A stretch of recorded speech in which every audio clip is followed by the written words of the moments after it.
పిసినార్ ముసలాయనుండేవాడు. చుట్టుపక్కల ఎవరు చనిపోయినా ఆ దినవారాలప్పుడు పెట్టే భోజనానికి అందరికంటే ముందే వెళ్ళేవాడు. ఒకరోజు ఊరి చివర ఒక మంత్రగాడు చనిపోయాడు. ఆ మంత్రగాడికి ఎవరు లేరు. కానీ ఊరు జనం ఏదో మొక్కుబడిగా ఆఖరి రోజు కాకి ముద్ద పెట్టడానికి వెళ్ళారు. మన ముసలాయన కూడా అక్కడికి వెళ్ళాడు. కానీ అక్కడ పెట్టిన గారెలు, పరమాన్నం చూసి ఆయనకి నోరూరింది.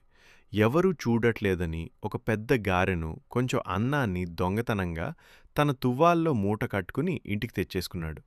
ఆ రాత్రి వర్షం పడుతోంది. ముసలాయన ఇంట్లో ఒంటరిగా కూర్చుని ఆ దొంగతనంగా తెచ్చిన అన్నం తిందామని మూట విప్పాడు. విప్పగానే ఆ అన్నమంతా నల్లటి పురుగులుగా మారి పాకుతోంది. ముసలాయన భయంతో వెనక్కి జరిగాడు. సరిగ్గా అప్పుడే తలుపు మీద టక్ టక్ టక్ అని చప్పుడు. ఎవరిది అని అడిగాడు. బయటనుంచి ఒక గొంతు గాలి పీల్చుకుంటున్నట్టున్నట్టు వింతగా వినిపించింది. నా ఆఖరి ముద్ద నాకిచ్చేయ్. ముసలాయన భయంతో గజగజ వణుకుతూ కిటికీలోంచి బయటికి చూశాడు. అక్కడెవరూ లేరు. కాని నేలమీద బురదలో అడుగుజాడలు పడుతున్నాయి. అవి తలుపువైపు కాకుండా నేరుగా గోడమీదికి, అక్కడ్నుంచి ఇంటి కప్పు మీదకి వెళ్తున్నాయి. పైన కప్పు మీద ఎవరో వేగంగా పరిగెత్తున్న శబ్దం. ఒక్కసారిగా ఇంటి లోపలున్న దీపం ఆరిపోయింది. చీకట్లో ముసలాయనకి 2 ఎర్రటి కళ్ళు తన ముందే మెరుస్తూ కనిపించాయి.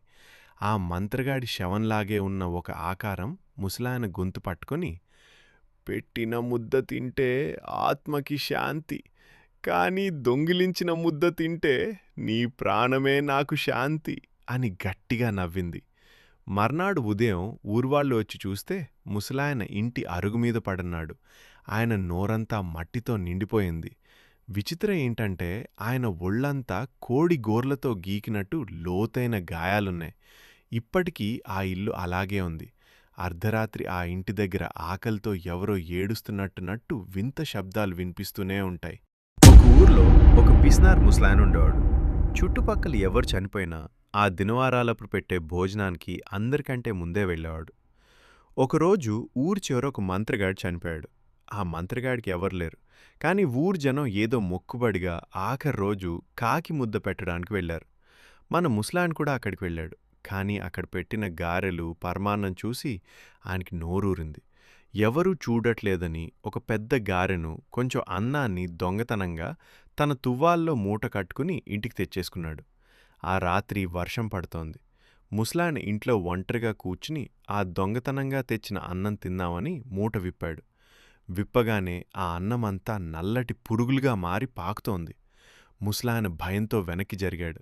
సరిగ్గా అప్పుడే తలుపు మీద టక్ టక్ టక్